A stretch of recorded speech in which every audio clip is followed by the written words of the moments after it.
recipes to die for. We've been waiting for you in our Cheetah-licious outfits. All right, today we have I'm super pumped about this story.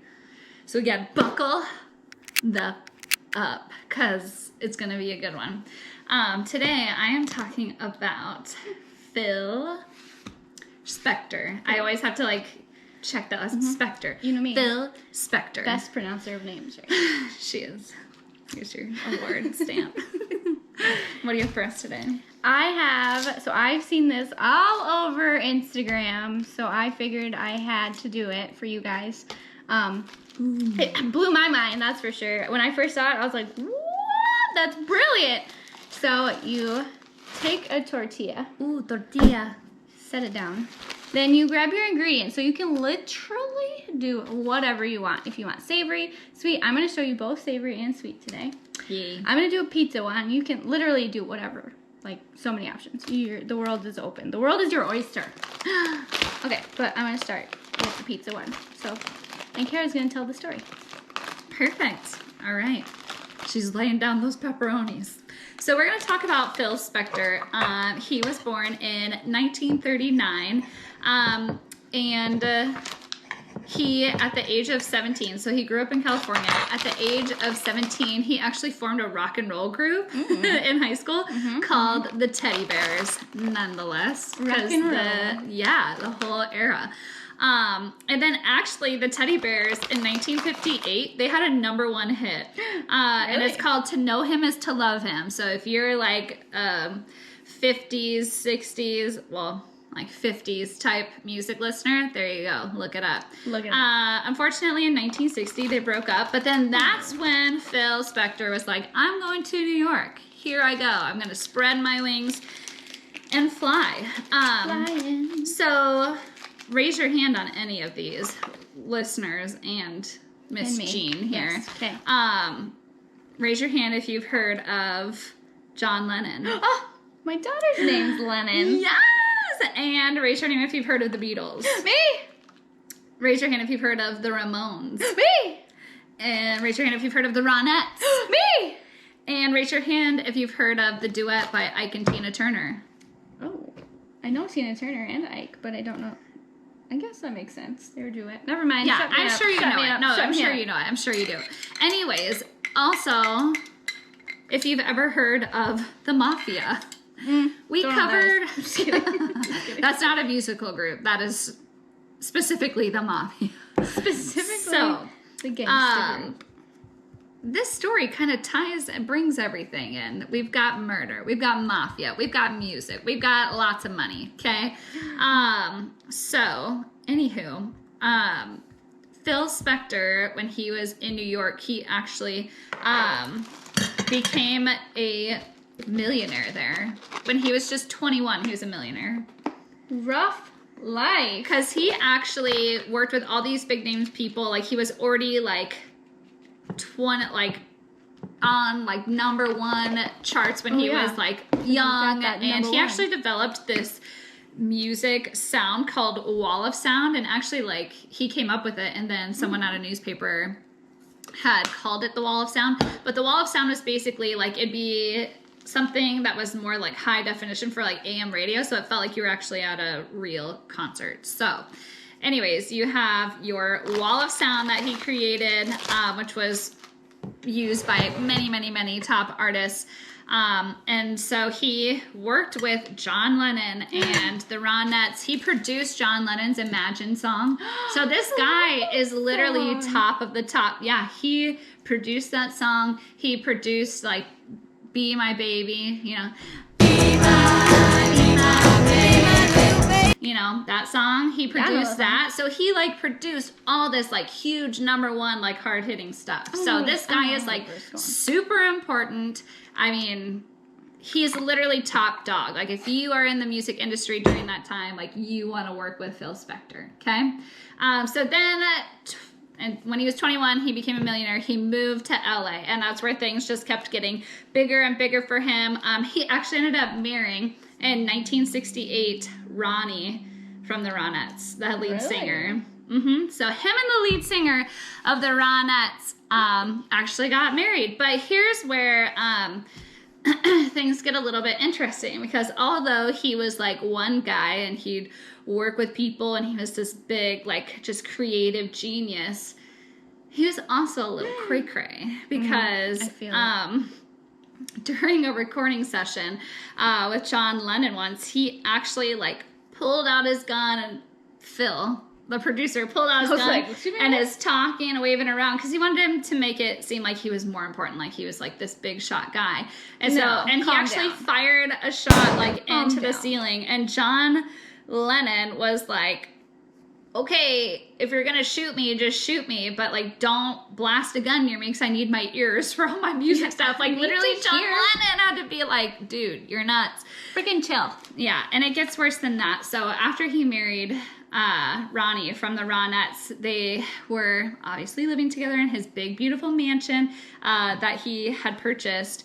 And while she lived in that mansion, he actually held her pretty much captive and was like, you're not leaving here at all. Gross. This big named woman like was not even allowed to leave her house. Like she's like this #1 top charter popular gal, and she couldn't even leave her house. And he actually, so he held her captive there, and he actually had brought in a gold coffin. Creepy. Into their house, and he actually like took her to the coffin and at gunpoint would tell her, that's where you're going. What a creep. Girl, and so she actually escaped. She escaped one day, like literally running barefoot away from this guy. I don't blame her at all. So go, girl, go. Run. So anyways, just a little like dash. Like you get this guy where you're like, oh my gosh, I wish I had your life. And like working with all these big name people, and he just like had everything, but he obviously has something crazy going on upstairs. He's got it screw loose. Yeah, so now I'm going to kind of go over to the other half of the story. And before Kara does that, I'm going to show you the mind-blowing trick to this delightfulness. So you cut the tortilla, so it's like quadrants. 1, 2, 3, 4 quadrants. And then you go, I've never done this before, so don't judge me. So you go fold. Onto the mozzarella. Fold. Fold. Oh my gosh. Yes. Sorry, that looks like amazing. That looks so good. So you're going to take this over and treat it like it's a grilled cheese sandwich. And you're going to warm it up. Make it toasty. Alright, so now we did the savory. We're going to do the sweet. Yum. So I am using marshmallows, graham crackers, chocolate sauce, chocolate chips, and I think that's it. Banana. Did I say banana? No, I don't think so. Maybe you did. So yeah, I'm gonna, split it up into the quadrants again, and I'm gonna put bananas, graham crackers, chocolate chips. Oh, peanut butter! Pause for the peanut butter. I use Skippy. Creamy? Oh, thank God. People who use crunchy. My husband. Yeah, he's the worst. I'm judging you, Kyle. Okay. So now I'm going to go to the next half. So we're going to talk about Lana Clarkson, okay? I need you to, like, picture this. Picturing it. 6 foot tall. Jeez. Fit, blonde woman in You're the describing 80s. Absolutely. We're both 6 feet tall. Duh. Yeah, so that's her. And she actually has always aspired. She grew up in California. She had always like aspired to be an actress, of course. But she actually did. She starred in Scarface. What? So if you've seen Scarface, you've seen Lana Clarkson. She was also on Barbarian Queen. She was on Fast Times at Ridgemont High. Yes. She was on there, and she was actually on more than 50 TV shows. So, like, this girl actually had it going pretty well for herself. But then she did kind of, like, hit... Too many. It's too many. It's a lot of graham crackers. We got overflow. But then she did, like, in her career, like, hit a lull to where not a lot was happening. Like, she was not really making a lot of money. So in 2003, she actually was working at the House of Blues, and she was kind of manning, like, the velvet rope to the Foundation Room, which was, like, a room to where like important people got to be in there. So she was kind of managing, like, make sure people who didn't belong in there weren't in there. You can't come in. You don't have the code word. Exactly. You can't sit with us. You can't. So these two strangers will collide on this next part. Slice, collide your bananas. I don't know what I'm saying. Okay. So, are you in the story right now, or are you? No, I'm totally in the story. I'm here. It doesn't look like it's going to interrupt. Okay. No, it's okay. Just want to make sure. Yes. So, this brings us to the night of February 2nd, 2003. So, I'm really, like, fast forwarding here. Okay? Okay.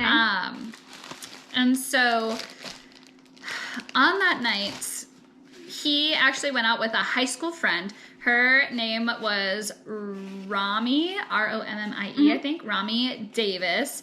And so they actually went out to eat. Like, he, had some drinks and stuff, but I mean, it wasn't anything nuts. Okay? So they had dinner. He dropped her off at home. Okay. And then he went out for drinks with another woman after that. Her name was Kathy Sullivan. I know that name. Why do I know that? Maybe it's a different word. Okay. What I made this gal. I don't think. I didn't look her up. I guess my bad. But he went out with her at Dan Tana's, a famous restaurant. And so she said that he was like really upbeat, like he seemed like he was having fun, like he didn't seem drunk or like under the influence or any influence at all, like when they were together that night. So keep in mind, it's getting pretty late at this time because once they were done at Dan Tana's, they were like, let's go to the House of Blues. And so they started going over there. And that was at like 1:30 in the morning. So like House of Blues closes at 2 a.m. So this was like pretty late. Like he was like, I'm going to wine and dine this lady. I'm going to wine and dine this lady. Now let's go to the House of Blues. Keep it in your pants. So he was kind of like off doing his own thing. And so then he actually like was trying to get into... Oh, that looks so good. Look at this chocolate. Are you seeing this? Like, are you kidding me? Get it in. Get it in there. Are you kidding me? Yep. Mm-hmm. That's what I'm talking about. Yum. You can't overdo it on that. Bananas, graham cracker, marshmallows, chocolate, more chocolate. Peanut butter. Don't forget the peanut butter. Get your peanut butter, peanut butter, peanut butter. Okay, so as they're at the House of Blues, he tries to get into the, high level room that Miss Lana is mandating and running. So he tries to get in, and she's like, no, you can't. You can't get in. Sorry. Like, I don't know who you are. So they kind of went back and forth, and he's like, don't you know who I am? And he's still with this gal that he brought there. And so he's like arguing, and she's just kind of like standing there. But he's trying to get into this special room. And then finally a coworker of Lana's comes over and is like, hey, that's Phil Spector. Like, he's big time. Oops. Yeah. So he ends up getting let in, and then they go to like order drinks, and so he gets like a shot of bourbon or something like that, like straight up. And then the gal that he's with just gets a water, and he's like pissed about this water. Like, I don't hydrate yourself. Yeah. So he's all upset and like wants her to have a good time, or whatever. And so finally, Kathy, who he was with, was like, bye. Like, I don't need to party like this. So once she left the House of Blues, he turned his targets on Lana. And this is where times turn. So Lana's like fairly young at this time. Like, she's like 40-ish, but she's like gorgeous. Like, wait till you see the pictures. Gorgeous gal. Gorgeous. And so he was trying to like get her to take drinks with him, and she like asked her coworkers or whatever, and they're like, no, you can't. And so she's like, okay, well, luckily she's getting off of work soon because it was already almost closing time. So she closed up and clocked out. I think they said around like 2:21 a.m. And so she was trying to help him get to his limo because it looks so good. Layers. Yum. Like the story. Yeah. So many layers happening. Got there. Perfect. So she was helping him out to his limo, but she was literally like trying to carry this man because girl, why are you wasting your time? Well, she was just trying to help him out, I guess. And so she got him to his limo, and his like limo driver was there, and so she helps him get in, and he's like, come have a drink with me, and she says no, like, I'm not gonna go do that, and he like persuades her. She's like, okay. So she gets into his limo with them, and they're watching a movie, I guess, on like in the back of his limo on the way to his mansion. And so casual. Yeah, so this is where things kind of take a turn. So they arrived there a little bit after that because he didn't live like super close to the House of Blues. So like it was kind of a jaunt. So they get there, and the limo driver like heard their conversation. So he knew that she was like, I'll have one drink with you. And so he hung around outside by the limo, just kind of like hanging out because he figured that it wouldn't be very long. Okay, and so how did he know? Also, Phil Spector, he lives in a big mansion that he titled himself Pyrenees Castle. What? And it's actually 8,500 square feet. Oh, just a couple of feet. It has like 10 plus bedrooms. Like it's only like it's insane. 7 times my house. Exactly. And so they're hanging out in there. Around just before 5 a.m., the limo driver hears a gunshot. Oh. And he's like, what the heck is going on? And then he sees Phil Spector walking out of his mansion with a gun. The gun. Okay? And so he actually calls, and there's a 911 recording of him calling 911, and he says, I think my boss shot and killed somebody. And it's like this whole thing. So finally they get cops there and everything, and the cops actually had to taser Phil Spector twice upon arrival. What a psycho. Yes. Not that he was like attacking them, but he just like was very unwell, I guess, and like wasn't. So they tased him twice, and then they finally got inside, and there's poor Lana slumped in a chair with a single gunshot wound. Oh my gosh. Why? So pretty much they arrest Phil Spector on the spot. Heck yeah. They take him in, and they book him up. So they take him in. The cops are searching through his place. They find multiple guns throughout his home. What do you need and then I know, right? And then while Mr. Spector's being interviewed, he says that he doesn't know Lana, and like, how dare this woman come into his house and commit suicide? Like, she killed herself now. Yeah. So that's what he claimed, was that she killed suicide, and so they actually like had to obviously process the body, and they had a pathologist take a look at her to see like, was it suicide? Was a homicide? Because she did have like money struggles. She did take Vicodin and did mix it with like alcohol. Like, you know, she had issues. They found like emails that she had like written to her friends of like, I'm on like my last leg of this, or like, I can't take this anymore. You know, different stuff that struggling actors and actresses go through, I feel like. Right. And it's probably really, really hard. But anyways, so he was like super under the influence. Like he was talking and saying all these stories, Phil Spector, and he like, the cops were like, oh my gosh, this guy's definitely on something. So he looked pretty guilty. And so looking at, you know, forensics of everything, it looked like he didn't really have a lot on his clothes, but then once they like examined it and put a chemical like on his like suit jacket that he had for that night, it was a white one. It like lit up and had all these like blood speckles on his coat, and like, you know, people tried to obviously play that off and be like, well, he was in the room like when it happened, but he didn't do it. Dumb his people lawyers, did. probably. Yep. And sorry. No, you're fine. Yes. And actually, like, come to find out though, he gets charged with homicide. So pathologist says it's a homicide. He gets charged with second-degree murder. So he goes to trial. Good. And at Take him. Yep. Bye. Put him on trial.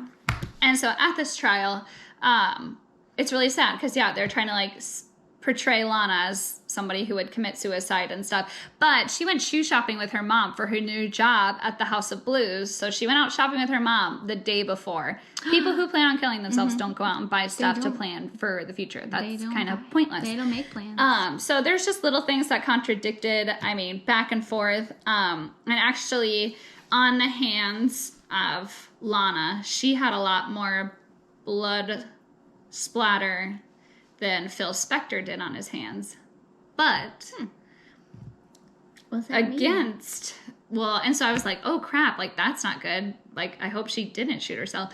But they think that he actually put the gun inside of her mouth and she was trying to push it out and away. Yep. So then everything would get on her hands, barely anything in his, which is like horrible to think about. Yeah. But very, very smart people came up with that. And I'm like, yes, absolutely.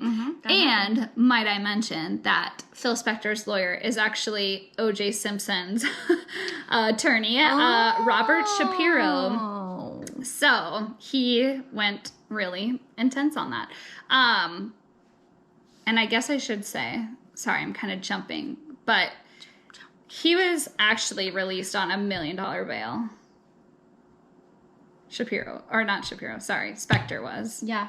Yeah, so he was released on $1 million bail, and he hung out in the Bel Air motel while, stuff was going on. Rich people problems. Amen. So he was doing all of that, but really during trial, he just couldn't keep his mouth shut. Like, I feel like he was almost like a Ted Bundy. I mean, he was before. No, this was in 2003. So it was after Ted Bundy. But I feel like it was almost like that because he literally just couldn't keep his mouth shut. Because eventually Shapiro left and went on to do personal things and was like, I'm not handling your case anymore. So then he actually replaces Shapiro with Leslie Abramson, I believe I'm saying it correct. And so she's this powerful attorney, she's won so many cases, and even during press conferences, she'd be speaking on his behalf and stuff, and he'd be behind her and just start piping up and saying all this stuff, and she would actually be okay, thank you, and so it was bad. So she actually left. She was like, I'm not doing this with you anymore. I don't need your money. So she left, and then he got a third one. And his name was Bruce Cutler, and he actually defended a mafia boss, part of the Gambino family. And so, yeah, he has experience. But he was very, rough and tumble, very loud, to where even the judge actually, was you're not yelling at witnesses in the courtroom. You're not yelling at me. Pretty much the judge chewed the attorney Cutler out, and so Cutler actually ended up leaving too, and so now we're on to one of Cutler's people that work with him, kind of one of his underdog people, Roger. So Roger stepped in and lawyer to save his life. No, it's seriously so dumb. So basically, they're going through all of this, and while all this is happening, between when it happened to the trial and everything, he actually has a new wife. Who would marry someone 26. She's 26. Her name is Rochelle. I do not. Rochelle. Rochelle. Yeah, get it together. Yeah, and he was wearing a toupee. Literally, it was just the freaking circus. This whole thing is just a circus. Who would marry a man on trial? But I say, tell me about it. But I will say they actually had a bunch of women come in and say how Spector held me hostage in his home, or Spector backhand pistol whipped me. Oh shit! And yeah. Literally, all these women are coming forward, or said, he put a gun to my head, and, all this different stuff. They came forward. I know, but what is psychotic? This guy had everything, and he's, doing all this crazy crap. That just shows you that money don't buy you happiness or sanity. No, definitely not in this case. Definitely. He is psycho. So it was really good that they testified, but actually people were most excited to hear from his limo driver. Yes. Because he was there. He was the witness. He literally heard their entire conversation. conversation on the way to the house. He heard the gunshot. Yep. He's the one that called 911. So I believe his name was Adriano de Souza. Come on, de Souza. And let me tell you, he is no average limo driver. No. This guy is a former Brazilian military officer. He's in it. What? He knows. he's in it. But, like, yeah, this guy is like, I'm like, holy crap. You have this Brazilian officer, like, cray. So anyways, that's his limo driver, and he heard everything, and he testified that his boss came out like with the gun in his hand. In his hand. He said like this girl only wanted to have one drink and like was gonna go home, like that was a plan, and he like hung around forever until it was like 5 a.m. just about when all this happened and went down. And so nothing good happens after midnight, ladies and gentlemen. No, just go home. Go home. Or, like, be with people that you know, that they're okay and they're not nuts. But I've heard that you don't really ever know anybody. That's what they say in Crime Junkies. Sorry. Yikes. You never know anyone. You never know. Throw it in the pan. Cheese side down to melty. Melt it. Cheese side down. Yes. And that's the pizza one, right? Yes. And on Instagram, most people use a panini press, but I'm not bougie, so I just have a pan that is very well seasoned. And you have butter in there? Yeah, there's a little butter to make it a little crispy. Oh my gosh, I cannot wait. Me either. All right, let's finish this baby out. So, we have been at the trial. Let's review. No, you're good. Let's review. They've had multiple women come forward and just say all the crazy crap that he's done.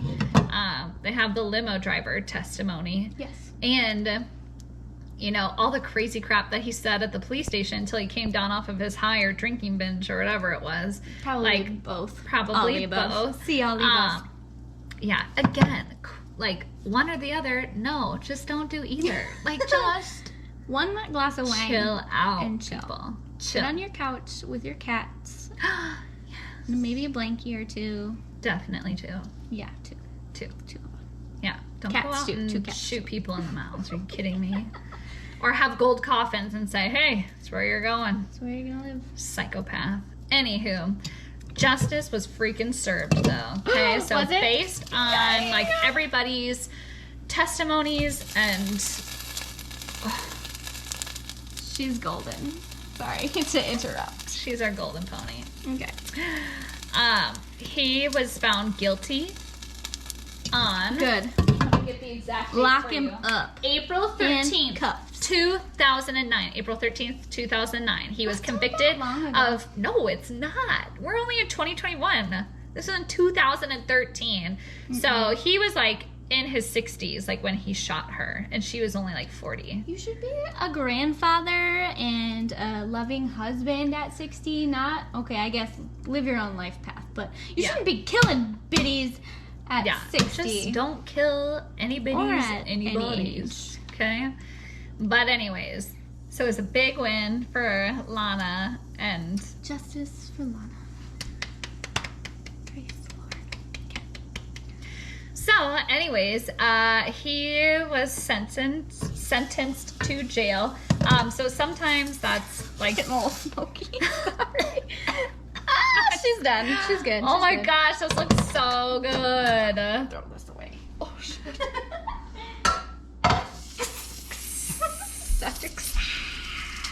Don't touch that. No, I won't. I won't. Thanks, Mom. Anyways, so he was sentenced pretty much to life to prison. Good. It was like 19 years to life. Good. And so, yeah, he's been in there for a long time, and he actually just died. Bye! He died. Good riddance. Actually, he died on January 16th, 2021. So literally, like... Days ago. It's the 22nd. Yep. Days ago. It's fate that we're talking about him. No, this is why I picked it, because I saw it in the news. You saw it in the news. Because I was like, oh, who's this Phil Spector guy? And literally, he's connected to all these artists that I loved. And I knew you would love, too. So I was like, what the? And so, yeah, he was connected to all these amazing people, and he have a clue. Was just nuts. Married to an amazing Ronnie, a Ronette, and screwed that up, and then married Rochelle. Effed it up.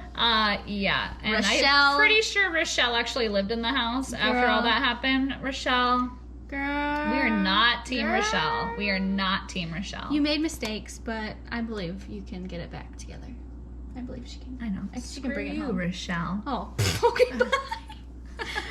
Bye. Anyways, so, they actually believe it's from like COVID related causes because he had some issues, went to the hospital, came back to the prison, still had some issues, and he was 81 years old, which kind of pisses me off because he ended Lana's life. Yeah. And he just got to, I mean, I know jail is obviously horrible, but still. But he still got Lana to live. didn't have a choice. So, anywho. Well, I hope you enjoyed my story on... I did. Thank you. Of Phil Spector and all the great musicians that he worked with. So, Jean, what do you have it? I just want to show you. Oh my gosh. It looks so good. I accidentally got the sweet one a little done. She's done. She's crispy. But look at this. Yum. Yum. It's like, what could be worse? Worse? What? Better. I meant better. Should we try it? Yes, we absolutely should. Just a little Should we drippy. drop it everywhere? Drippy drips. Oh my gosh.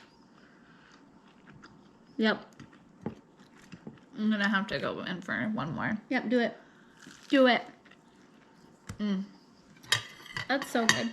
I'll do you one. Thanks. All right, and then we gotta do the sweet one, even though she's a little burnt. Mm.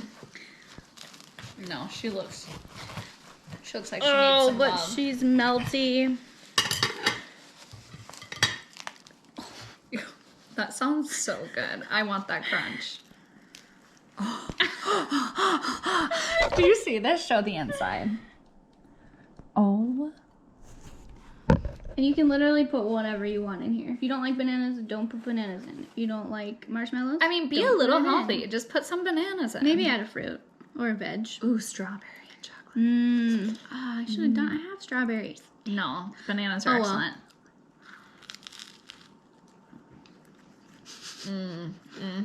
Look at this. Wow. So you know it's good. Yeah. This is a success.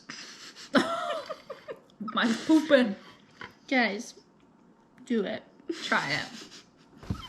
If you don't do anything else. I don't know what I'm saying. Or if you do, yeah. Yes. Mallow. Oh my gosh, this is so good.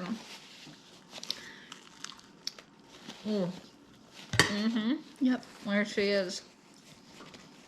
This is a very good episode. Yeah, I agree. Thanks for joining us. Hope you like my hack. Easy dinners. And my story. It's good. All right, tune in next time. Bye. Peace out, groovy people.